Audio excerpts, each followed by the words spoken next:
Alright, what's happening, y'all? Happy Draft Chase Young Day. Just wanted to bring y'all a quick report on all of the latest Redskins trade news and rumors and everything surrounding the Redskins going into this draft. So let's go ahead and get to it. Let's get it.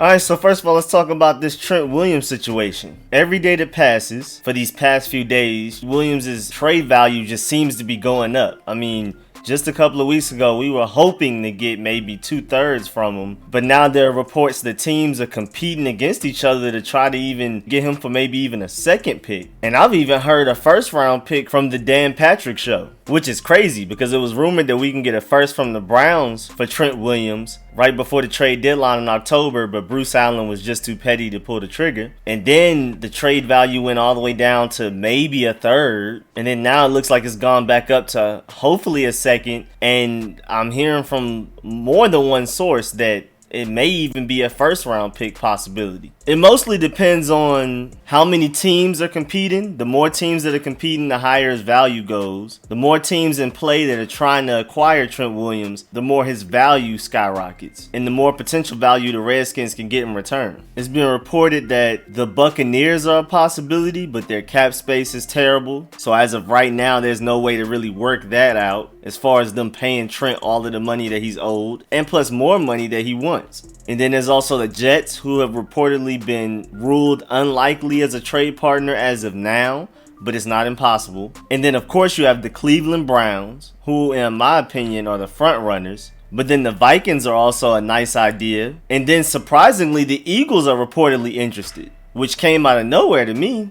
But I guess it makes sense. They lost Jason Peters, and they do definitely feel like they have a chance to win this NFC East, especially since they did it last year with all the injuries that they had. So it makes a lot of sense. But it's weird to make trades within your division. That's really weird. Now, out of all of those teams, it seems like Cleveland would definitely be the best fit, the one that makes the most sense, especially since they were willing to give us a first round pick just a few months ago. But also their need for tackle is pretty dire, because even with Trent Williams, they still should draft a tackle in this draft. I mean, they need both of them. And interestingly enough, they hired Bill Callahan, our ex-head coach, but primarily offensive line coach, to come and turn their offensive line around. And I'm pretty sure he would love to have Trent Williams, and Trent Williams would love to have him as a coach. So expect that to be a big factor in all of this going down. And I'm pretty sure the Cleveland Browns hired him to rejuvenate their offensive line that really needs some juice. So I'm pretty sure Bill Callahan has a big say in who he wants at offensive line, which is one of the things that was holding the Cleveland Browns back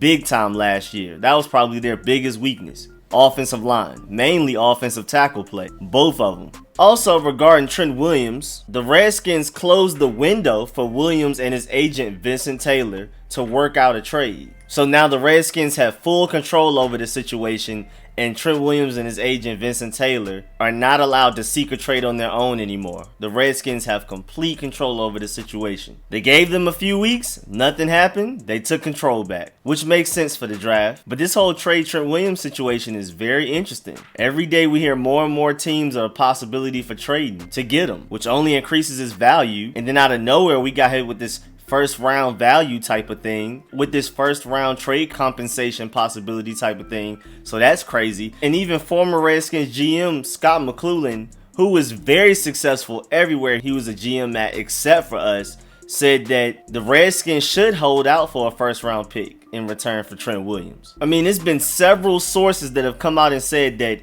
Trent Williams is the best tackle available if he were to enter this draft. Even at 31 years old, he would be the first tackle taken off the board in this year's draft, which actually has some really good tackles, but that just shows you how good Trent Williams is, especially for a team that's trying to win a Super Bowl now and doesn't have time to develop a tackle. Andrew Thomas really is like the only tackle that's ready to start day one, even if the coronavirus and all of this quarantine protocol causes teams to miss a lot of offseason, even the entire training camp.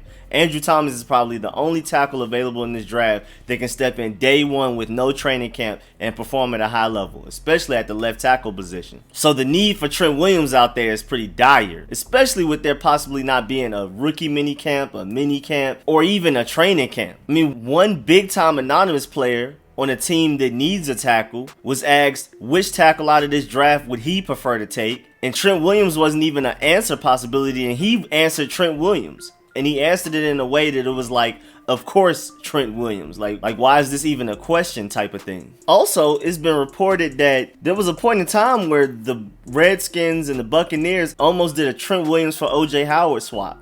We're not exactly sure if there were any picks involved, but it is reported that they actually got pretty far in trading Trent Williams for OJ Howard, who could be an elite tight end at the NFL level. I mean, his potential and talent is ridiculous. I'm not exactly sure why he hasn't worked out for the Buccaneers yet. I mean, he's been good, but he hasn't been that people expected him to be Gronk coming out of college, expecting him to be one of the top 3 tight ends in the NFL when he came out of college. He hasn't been that yet, and I'm not exactly sure why, but if the Redskins can find a way to get him and a pick, I feel like that's definitely a good move, especially if it's OJ Howard and like a 3rd or a 4th rounder. But it seems like the Buccaneers are being stingy with OJ Howard, because even after picking up Gronk, who people projected OJ Howard to be, the Buccaneers reportedly have said that they will need to be wowed to give away OJ Howard. And Trent Williams does seem like a wow, in my opinion, but we'll see how this develops. And even though that it said that the Browns talks with the Redskins have died down a little, like a week ago, it has been reported that the Cleveland Browns are clearly still in play, and they're actually the front runners so far for trading for Trent Williams. I mean, there's even teams talking about trading up to take tackles ahead of the Browns. So if one of these tackle needy teams ends up not getting one of the guys that they really like, then Trent Williams' trade value just skyrockets, and we may end up getting the 1st round pick for him. It'll just be during the draft. Do not expect Trent Williams to get traded before the draft. Expect something to happen either tonight for a 1st round pick or a later pick, or maybe even tomorrow, as in Friday, during rounds 2 and 3. And there's all types of possibilities, even just beyond that, because the Redskins have come out and said that they're willing to take a low round pick this draft, maybe like a 4th or a 5th, and then take a high round pick in next year's draft, like a 1st or a 2nd. So the Redskins are flexible. They're willing to take a player and a pick for Trent Williams. They're willing to take picks in this year's draft combined with picks in next year's draft. Also, Trent Williams is trying to get a physical done virtually, and once that's done, that's the last obstacle in the way for a trade to be finalized. So once he's able to take that virtual physical and pass it, I'm pretty sure his trade talks will progress mightily. I mean, OJ Howard would be crazy. He would bring us that dual threat tight end that we haven't had in like forever. He's fast. I mean, he can work all 3 levels of the field, short, medium, and long range. He can block very well. I mean, he's everything you want in a tight end. Could potentially be a top 5 tight end in this league easily. And I wouldn't be surprised if a lot of people in the Washington organization are very interested in him. First of all, because tight end is like our biggest need right now, and this tight end class is not that good at all. I'd be surprised if anybody went in the 1st round, even as much as I like Adam Trautman and Cole Kmet and Thaddeus Moss. And also, when we had the 17th pick, the year we took Jonathan Allen, the Redskins were reported to be interested in Jonathan Allen, OJ Howard, and Reuben Foster. We ended up taking Jonathan Allen. We ended up getting Reuben Foster in a weird way, even though he hasn't played for us yet. So the last missing piece is OJ Howard. And the Redskins would have gotten all 3 players that they would have loved to have taken in the 1st round of that draft, in one way or another. Now let's talk about this Chase Young stuff. Now let's talk about all of this Chase Young news and rumors and everything surrounding the 2nd overall pick. First of all, Ron Rivera, when talking about fielding calls on possibly trading down from that 2nd overall pick, he quote said, "How far down are they? That's the thing that concerns us, because a few of the teams that have called us are too far back. That's what you worry about. Will you be able to get those guys that have an immediate impact?" So that is what we're looking at. The player that we take has to be an impact guy, a guy that is going to produce and help your team across the board. That's why we're doing what we are doing and just making sure we have covered all of our bases. So basically from that, I'm hearing the Redskins want an immediate impact guy, and there's not a lot of them in this draft in my opinion. I feel like there's Chase Young, Isaiah Simmons, Jeffrey Okudah possibly, and then there's the quarterbacks. So if the Redskins were to trade back, they would have to land at a spot where they'll still be able to get at least Isaiah Simmons. Also, it's interesting to hear that a lot of different teams, like several of them, have been bugging the Redskins about trying to get that second overall pick. It's been reported that the Falcons are being very aggressive about moving up to the second overall pick so that they can take Chase Young. Also, I love the fact that Ron Rivera, Kyle Smith, Doug Williams, and all of the guys are being very patient and are not panicking with anything, not hearing offers that sound good and just pressing the hurry up and take button. And they're also not just closing their ears to any possibly monumental trade offers. I love Chase Young, and I want them to take Chase Young almost no matter what. But I do like the fact that our head coach, who is basically running this team at this point, with the help of Kyle Smith and Doug Williams, and maybe a few others, is not just ignoring other teams. He loves Chase Young, really wants to take him, but it's not like he's just ignoring offers from other teams, because you never know what might not happen. And that makes me happy about other possibilities for other trade conversations or anything that may come up in the future. The fact that Ron Rivera will do his due diligence no matter what and make sure he has all of his opportunities and options in front of him so he can make the best decision possible. It's a little bit different from how things used to be ran here. But it is reported that the Redskins will need something ridiculous. I mean, that's literally the word that was used, ridiculous. Something outrageous for them to even possibly consider moving down from number 2, which basically sounds like they just love Chase Young that much, because there's nobody else that you could just love that much at number 2. As much as I love Isaiah Simmons, when people do mock drafts and all of these super duper draft analysts, football analysts, a lot of them having Isaiah Simmons making it to like the 8th through 10th picks. So there's no way Isaiah Simmons is highly coveted enough to be a second overall pick like Chase Young is. So it's clear who the Redskins love. I mean, if we didn't already know that from what Ron Rivera, Jack Del Rio, and Kyle Smith have said, and Dan Snyder from meeting with them personally at the Combine, which he hasn't done since RG3. If any of those things didn't tell you how much they love Chase Young, them being this high on keeping that second overall pick should also tell you. Especially since Chase Young is the only non-quarterback worthy of going top 2 in this draft. I mean, as much as the Lions love Jeffrey Okudah and how much they need a corner, even before they got rid of Darius Slay, but now that they got rid of Darius Slay, they super need a corner, and they're even looking at trade back options. And they're like aggressively looking to trade back. They're listening to any offers about trading back. That just lets you know, even with how good Jeffrey Okudah is, he's just not worth a top 3 pick. Chase Young is. It's also been reported that Ron Rivera made it clear that the Falcons are pretty much out of the question when it comes to trading back. They're all the way back at the 16th overall pick, and Ron Rivera has basically said they don't even have the amount of picks in this year's draft that we will be willing to take to trade back to 16th overall. Even if they offered a Ricky Williams type of trade that the Saints gave us, where they basically gave us every pick they had in the draft, the Redskins still would not take it. I'm guessing they would have to include their 16th overall pick, Julio Jones, and some more stuff, maybe. Maybe that will get Ron Rivera to listen a little harder. But until then, don't expect the Redskins to trade back at all. Because the Falcons are being the most aggressive, but at the same time, they're all the way back at 16. So maybe if there's a team that's less aggressive but higher up and give the Redskins a chance to get Isaiah Simmons at the same time, maybe Ron Rivera may consider it, but the chances are very slim no matter how you look at it for the Redskins to trade back in any way. And that just lets you know how great Chase Young should be. I mean, the Falcons are pretty much trying to give up everything they can to move up to number 2 to take just Chase Young. That should let you know how legendary he should end up being in this league. Another indication of how great Chase Young should be is that all-time sack leader and Hall of Famer Bruce Smith told TMZ that he plans on calling Redskins owner Dan Snyder to see if he could be Chase Young's personal mentor. Now, I don't know how contracts will work out, how much that position would be worth paying.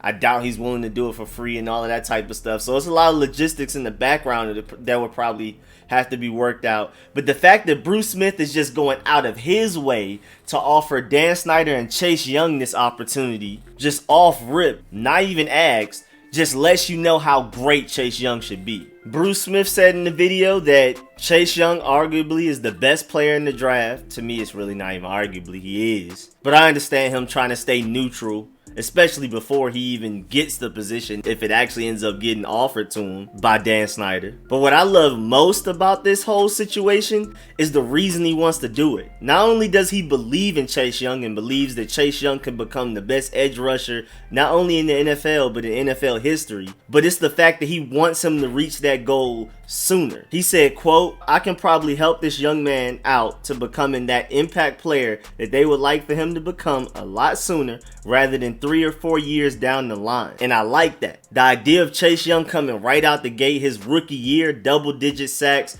defensive rookie of the year, possibly even defensive player of the year off rip, that is amazing. And I would love to have Bruce Smith in our corner helping us out. Even though he's a Buffalo Bill at heart, that's where he played most of his career. That's where he made all of his Pro Bowls and all of his All-Pros. He did play for the Redskins for a little bit, so there's a little connection there, but I'm pretty sure he's not trying to help the Redskins because we're the Redskins and he played for us. He's trying to help the Redskins because Chase Young should be coming, and he should end up being, hopefully, the best edge rusher to ever do it, at least become part of the conversation. And Bruce Smith wants his name attached to it. Bruce Smith, all-time sack leader in the NFL history, wants to have his name attached to Chase Young.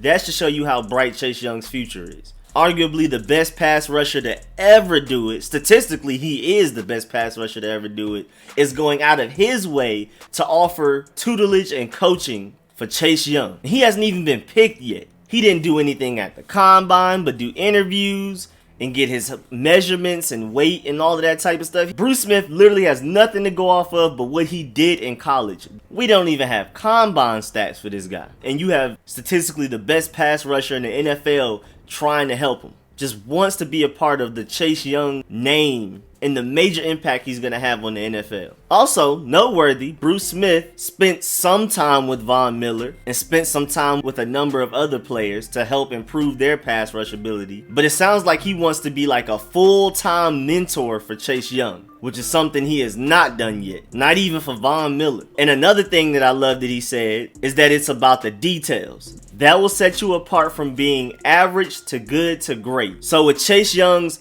limitless ceiling, unlimited potential, just off of his freakish athleticism and size and the fact that he may even grow to be 6'7" or 6'8" if his bloodline continues the way that it has throughout the men in his family, over his family's history. And then he already is coming out with good technique that is compared to the Bosa's. And then you just add Bruce Smith's mentorship, coaching, and tutelage to give him even more technique and hands and moves and counter moves and just all of the little things and all the little details about the game that is going to separate him from everybody else. It's not going to be fair. Redskins, you cannot mess this up. You're not only getting Chase Young, but you're getting Bruce Smith. And along with getting Chase Young, you're going to make Montez Sweat, whose potential is ridiculous also. Matt Ioannidis, Jonathan Allen, Deron Payne, and Tim Settle. You're going to make all of those guys better just by having Chase Young on the field. And with a pass rush that deadly, that'll make the DBs even better. All of them. A deadly pass rush will have 70 overall DBs looking like 80 overall DBs and maybe even 90s, depending on how deadly and consistent the pass rush is. And before I get up out of here, another thing, it's reported that the Redskins are looking very hard at receiver and have done so over these past couple of months. And this is John Comm saying this. While it's considered a talented and deep draft at this spot, which is the 3rd round pick, 66th overall, which is the next pick we have after Chase Young, 2nd overall. See how I'm speaking it into existence. Not all in the league agree on how deep. There will be 3rd and 4th round options, possibly a player such as Florida's versatile Van Jefferson, who was the best in the slot but can play all 3 spots. The Redskins could also try to trade for a receiver. So it seems like the Redskins really want to make sure they get a receiver or 2 or even more by the end of this draft process. Whether they pick one in the 3rd round, or if they find a way to trade Trent Williams or maybe even Ryan Kerrigan and get like a 2nd round pick, take one then, or like John Comm said, maybe even trade for one from another team. Just know that the Redskins are going to end up with a potentially impactful wide receiver game changer by Sunday. I mean, it's even very likely that they end up with multiple, as hard as they're going for receiver right now. Also, like I've shared in the previous video and in my live stream, it's reported that the Redskins don't like any of the tight ends well enough to take one in the 3rd round. So don't expect the Redskins to go tight end until the 4th round at the earliest, even if they do acquire a 2nd round pick. And don't expect them to take one in the 3rd round. So with that 3rd round pick, expect them to go receiver, or if a very talented offensive lineman or cornerback slide all the way back there, then expect them to take one of those. But basically expect the Redskins to go offensive lineman, more than likely tackle, wide receiver, or corner, but only really corner if there's like a really talented one that slid to the 3rd round for no reason with that 3rd round pick. Oh, and before I get out of here, Chase Young said that he wants to wear the number 99. And unfortunately for Caleb Brantley, who's currently already on the roster, he wears number 99. So we'll see how that goes. I'm pretty sure he's going to end up having to cough that number up, even though he is the veteran. Chase Young is the future. So even though Chase Young currently wears number 2, which is interesting because he's going to get taken 2nd overall. And I also like how he looks in the number 92, which he's been photoshopped in with a 92 Redskins jersey a lot of the time. I like that too. But he said that he wants number 99. So Caleb Brantley, I'm sorry. You're going to have to come up off that 99, man. You're going to have to move over to 98 or whatever. Find another favorite number. But 99... I'm sorry, you got to get that to the boy. And that's the end of this Redskins report. It's your boy Rico from Street Scores, just bringing y'all the latest Redskins news and rumors centered around the draft for y'all to get excited about. The draft starts at 8 p.m. tonight Eastern Time. I will start live streaming at 7:30 p.m. Eastern Time, 30 minutes before the draft, and I will live stream the entire 1st round.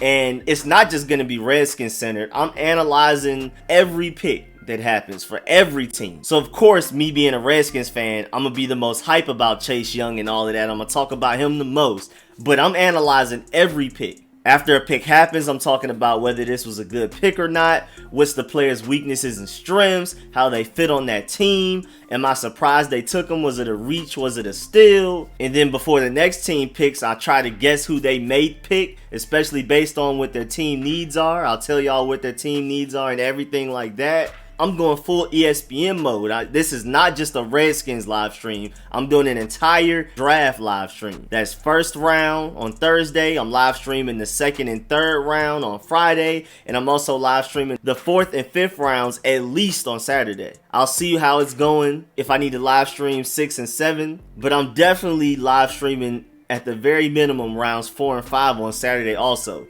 So rounds 1 through 5, I'm live streaming through all of them. So make sure y'all tune in. I'm gonna make sure I keep it upbeat. You know what I'm saying? Y'all already know how my live streams go, where I'm constantly talking. I'm gonna be talking to y'all. I'm gonna be talking about the draft. I'm gonna try to see if I can have some music playing in the background, maybe some of my beats to make it a little bit less just quiet in the background when I'm rarely not talking. Just some type of instrumental low in the background. We'll see how it goes, but just make sure y'all pull up to the live streams I have coming 3 days straight, Thursday, Friday, and Saturday, all centered around the draft. And make sure y'all look out for my videos. I'm gonna grade each draft pick. I'm gonna grade the entire draft overall, analyze each player that we picked, weaknesses, strengths, steal, reach, all of that type of stuff. Honest opinions, completely objective. And of course, if y'all know me from back in the 2018 draft class, I'm gonna do film sessions for every player we pick, like full breakdowns showing you on screen what I'm talking about. Film sessions where we break down every little detail of a player's weaknesses and strengths and how they'll fit on the Redskins team and all of that type of stuff. Full 30-minute breakdowns of each player throughout the offseason.